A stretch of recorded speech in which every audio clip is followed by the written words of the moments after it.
जमात इस्लामी हिंद का यही पैगाम हिंदुस्तान के अंदर है कि हमारा जो असासी काम है और हमारी जो बुनियाद है वो कुरान मजीद है, नबी अकरम सल्लल्लाहु अलैहि वसल्लम की जिंदगी है। किताब और सुन्नत हमारी असास है, इसी की बुनियाद पर हमको काम करना है। वातसिमू बिहब्लिल्लाहि जमीअन वला तफर्रकू, अल्लाह ताला की रस्सी को मजबूती से पकड़ लो, आपस में इंतशार मुब्तला ना हो। जमात इस्लामी मसलक नहीं है, जमात इस्लामी एक मुत्तहदा प्लेटफॉर्म है, इत्तेहाद का एक प्लेटफॉर्म है।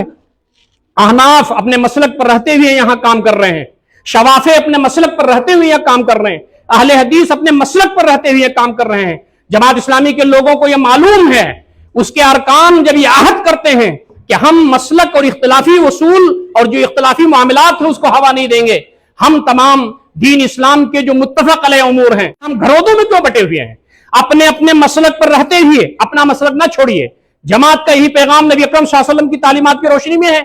अपने मसलक पर रहते हुए नबी अकरम सल्लल्लाहु अलैहि वसल्लम के उम्मती बनिए, अल्लाह रब्बुल इज्जत के कलमे को बुलंद करने का काम कीजिए।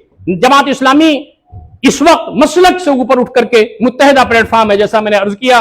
और आपके लिए मैं एक बात सिर्फ रेफरेंस की दे दूं कि जमात इस्लामी का जो अमीर है वो हनफी है, और जमात इस्लामी का जो नायब अमीर आपके सामने खड़ा है यह अहले हदीस है, और जमात इस्लामी का सेक्रेटरी जनरल वो शाफई है। ये जमात इस्लामी है।